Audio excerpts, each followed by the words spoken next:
Hola, ¿qué tal amigos? ¿Cómo están? Bienvenidos a este canal. Mi nombre es Jan. Hemos estado hablando durante estos días de las disciplinas espirituales con el objetivo de tener una muy buena devoción, una vida transformada para Dios. En este tema vamos a hablar del evangelismo, el cual he dividido en dos partes para que no se haga muy largo. Así que hablemos del evangelismo como una disciplina espiritual. Solo el puro éxtasis de estar sumergido en la adoración de Dios es tan estimulante y embriagador como contarle a alguien acerca de Jesucristo.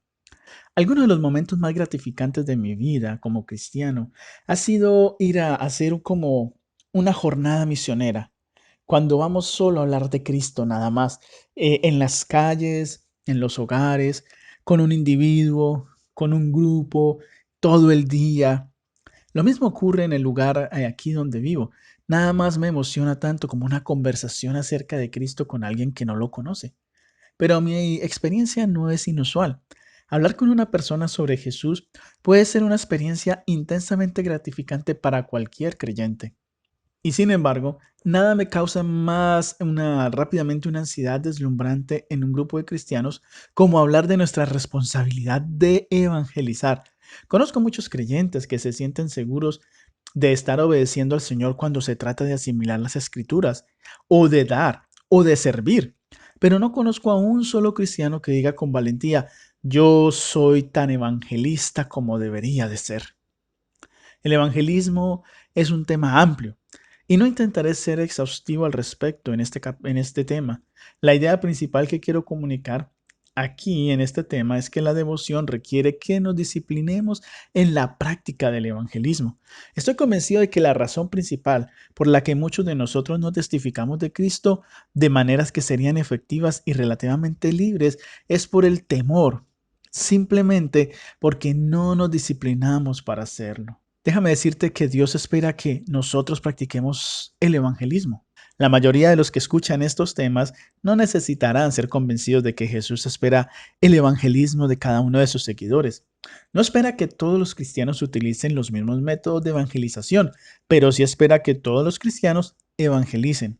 Antes de continuar, definamos en nuestros términos qué es la evangelización. Si queremos definirlo a fondo, podríamos decir que el evangelismo es presentar a Jesucristo en el poder del Espíritu Santo a los pecadores para que lleguen a poner su confianza en Dios por medio de él, para recibirlo como su Salvador y servirle como su Rey en la comunión de su iglesia. Si queremos algo más conciso, podríamos definir la evangelización del Nuevo Testamento como la comunicación del Evangelio. Cualquiera que relacione fielmente los elementos esenciales de la salvación de Dios a través de Jesucristo está evangelizando.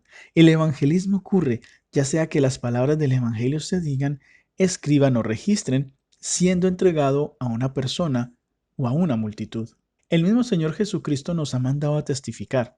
Consideremos su autoridad en lo siguiente. Allí en Mateo 28, 19 al 20 dice: por tanto, id y haced discípulos a todas las naciones, bautizándolos en el nombre del Padre, del Hijo y del Espíritu Santo, y enseñándoles que guarden todas las cosas que os he mandado. Y yo estoy con vosotros todos los días hasta el fin del mundo. Él les dijo: id por todo el mundo y predicad el evangelio a toda criatura, de acuerdo a Marcos 16:15. En Lucas 24, 46 al 47, dice lo siguiente: y les dijo, así está escrito, y así fue necesario que el Cristo padeciera y resucitara de los muertos al tercer día, y que se predicara en su nombre el arrepentimiento y el perdón de pecados en todas las naciones, comenzando desde Jerusalén. En Juan 20:21 dice el apóstol: entonces Jesús le dijo otra vez, pasa a vosotros, como me envió el Padre, así también yo os envío. Y en Hechos capítulo 1, versículo 8, también nos expresa lo siguiente: pero recibiréis poder cuando haya venido sobre vosotros el Espíritu Santo, y me seréis testigos en Jerusalén, en toda Judea, en Samaria, y hasta lo último de la tierra. Estos mandamientos no solo se le dieron a los apóstoles. Por ejemplo, aquellos de nosotros en los Estados Unidos podemos decir que los apóstoles nunca vinieron a esta nación para que se cumpliera el mandato de Jesús y para que Estados Unidos oyera acerca de Cristo. El Evangelio tuvo que venir aquí por medio de otros cristianos que entendieron que ellos también estaban encargados de ir a todas las naciones. Y los apóstoles nunca vendrán a tu casa, tu vecindario o al lugar donde trabajas. Para que la gran comisión se cumpla allí donde tú estás, para que Cristo tenga un testimonio en esa parte remota de la tierra, un cristiano como tú debe disciplinarse para hacerlo. Algunos cristianos creen que el evangelismo es un don y es responsabilidad solo de aquellos que tienen el don. Algunos apelan a Efesios 4, 11 y 12 en busca de apoyo para defenderse. Allí dice, y él mismo constituyó a unos apóstoles, a otros profetas, a otros evangelistas, a otros pastores y maestros, a fin de perfeccionar a los santos para la obra del ministerio, para la edificación del cuerpo de Cristo.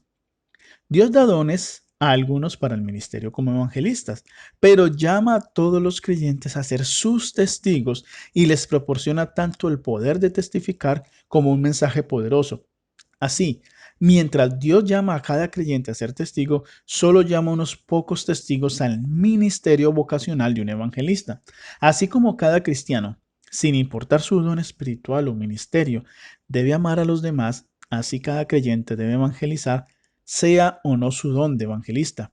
Piensa en una nueva responsabilidad por el evangelismo personal desde la perspectiva de Primera de Pedro 2:9. Allí dice, pero vosotros sois linaje escogido, real sacerdocio, nación santa, pueblo adquirido por Dios, para que anunciéis las virtudes de aquel que os llamó de las tinieblas a su luz admirable. Muchos cristianos están familiarizados con esta parte del versículo, pero ¿conoces el resto? Continúa diciendo que estos privilegios son tuyos, cristiano, para que anunciéis las virtudes de aquel que os llamó de las tinieblas a su luz admirable. Normalmente pensamos en este versículo como el establecimiento de la doctrina del sacerdocio de todos los creyentes, pero también podemos identificarlo como uno que nos exhorte a una especie de profecía de todos los creyentes. Dios espera que cada uno de nosotros anuncie las virtudes de Jesucristo. Y es que, amados, el evangelismo tiene poder. Si es tan obvio para casi todos los creyentes que debemos evangelizar, ¿cómo es que casi todos los cristianos parecen desobedecer este mandamiento tan a menudo? Algunos creen que necesitan meses de entrenamiento especializado para testificar de manera efectiva. Temen hablar con alguien acerca de Cristo hasta que se sienten seguros de la cantidad de su conocimiento bíblico y de su capacidad para lidiar sí, con cualquier persona que pregunte o cualquier pregunta u objeción potencial. Esa medida de confianza, sin embargo, nunca llega. Y si el ciego a quien Jesús sanó en Juan 9 hubiera pensado de esa manera, ¿se habría sentido alguna vez dispuesto a testificar a los eruditos y críticos fariseos? Y sin embargo, a las pocas horas, tal vez minutos de conocer a Jesús, les dijo con valentía lo que sabía de Cristo.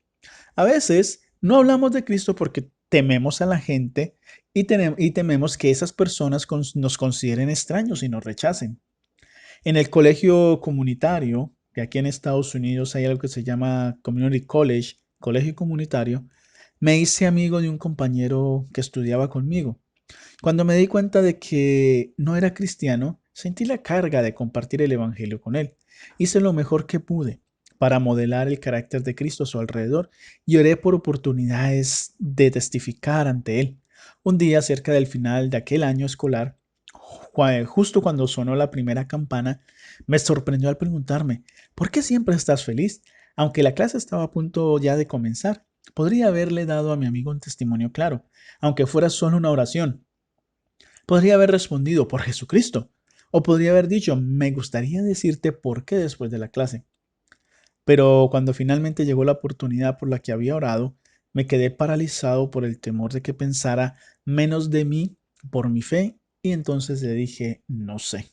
En algunos casos podemos rastrear nuestra evangelofobia hasta el método de testificar que se nos pide que usemos. Si requieres acercarte a alguien a quien nunca hemos conocido y entablar una conversación sobre Cristo, la mayoría de la gente se aterrorizará y luego indicará por su ausencia.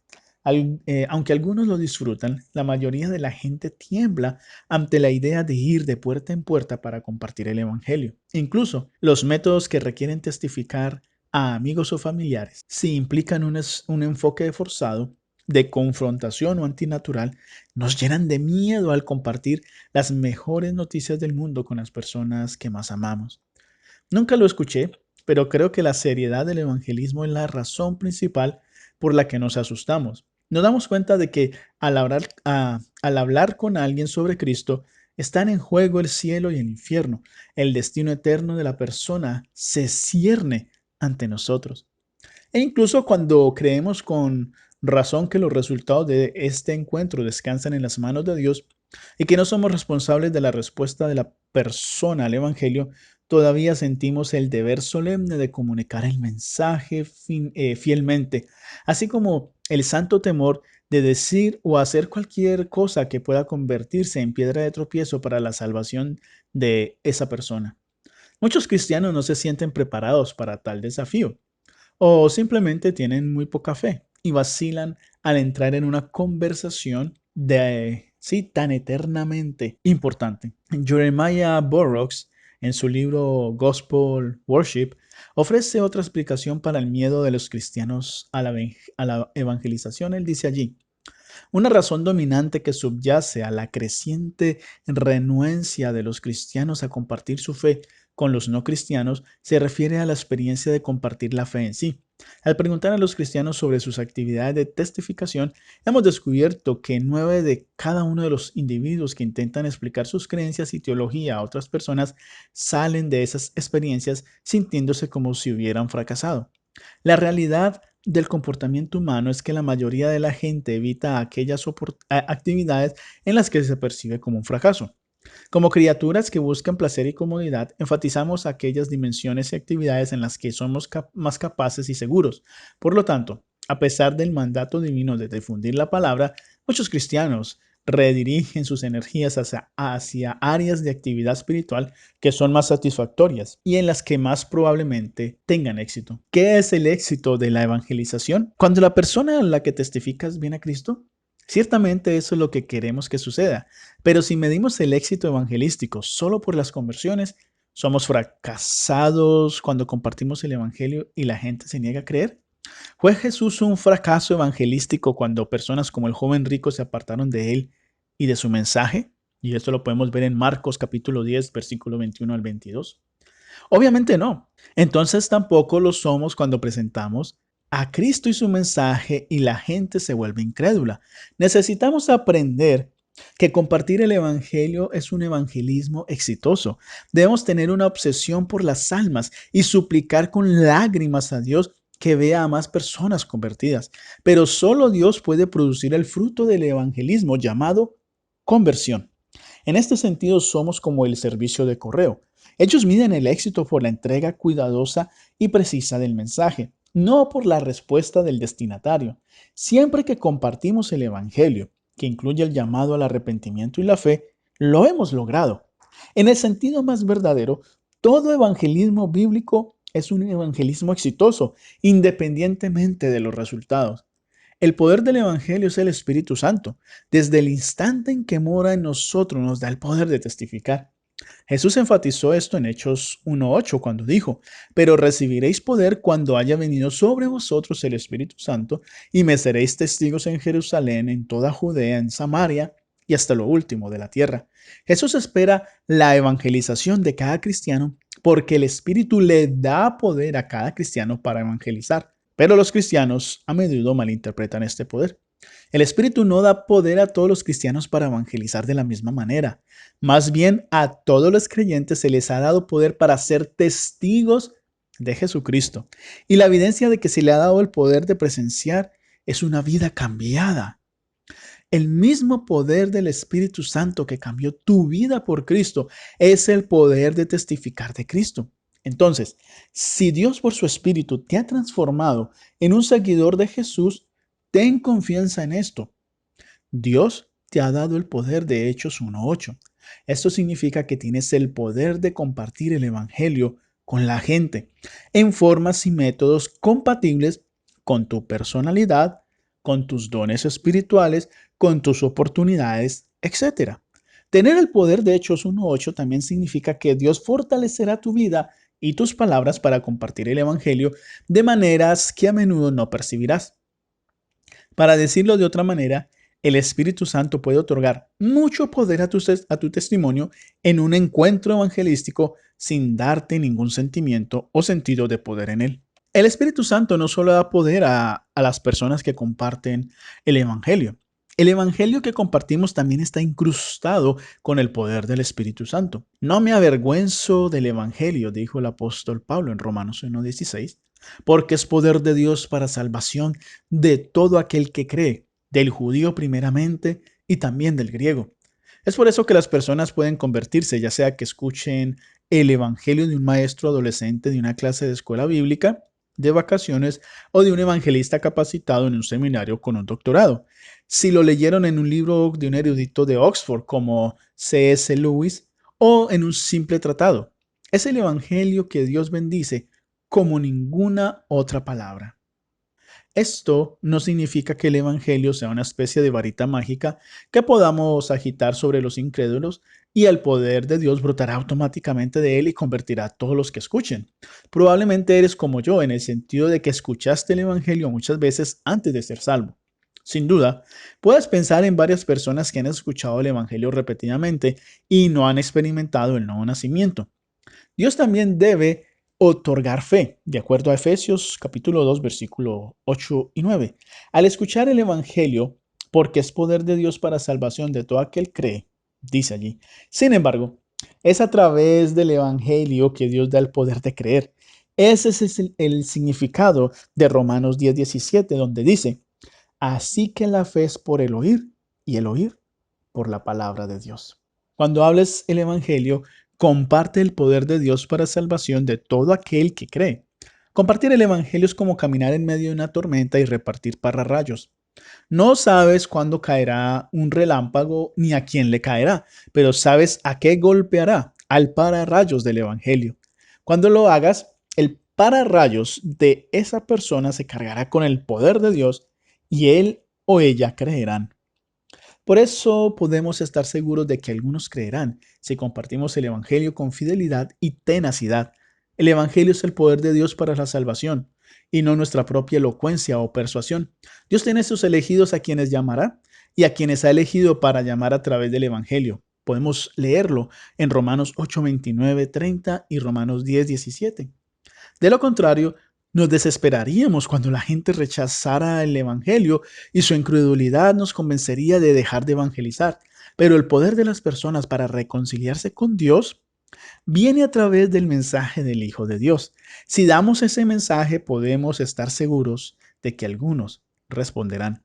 Vivir una vida abiertamente dedicada a Cristo también manifiesta un poder que aumenta el evangelismo. Ese poder, por extraño que parezca, puede ilustrarse como la publicidad de un restaurante, la cual no es el típico mensaje dirigido al ojo o al oído. Su mejor publicidad está dirigida a la nariz. Asan carne sazonada donde su humo picante puede flotar a través de la carretera de 4 carriles. Todos los días la gente que pasa en auto se interesa por el mensaje del restaurante simplemente por su fragante aroma. Pablo escribió sobre el poder de la piedad de esa manera en 2 Corintios capítulo 2 versículos 14 al 17. Allí dice, pero gracias a Dios que nos lleva siempre en triunfo en Cristo Jesús y que por medio de nosotros manifiesta en todo lugar el olor de su conocimiento, porque para Dios somos grato olor de Cristo entre los que se salvan y entre los que se pierden. Para estos, ciertamente olor de muerte para muerte, y para aquellos olor de vida para vida. Y para estas cosas, ¿quién es suficiente? Pues no somos como muchos que se benefician falsificando la palabra de Dios, sino que con sinceridad, como de parte de Dios y delante de Dios, hablamos en Cristo. El Señor fortalece la vida. Lo podemos leer ahí en los versículos 14 al 16. También las palabras en el versículo 17. La vida y las palabras del creyente fiel con un poder de atracción espiritual, haciéndolas como un aroma fragante que trae a la gente al mensaje acerca de su Hijo. Debido a la naturaleza del Espíritu Santo y a las Santas Escrituras, el evangelismo tiene poder. Aquí terminamos la primera parte de la disciplina del evangelismo. En el próximo capítulo, en el próximo tema, hablaremos de la segunda parte de esta disciplina. Que Dios te bendiga.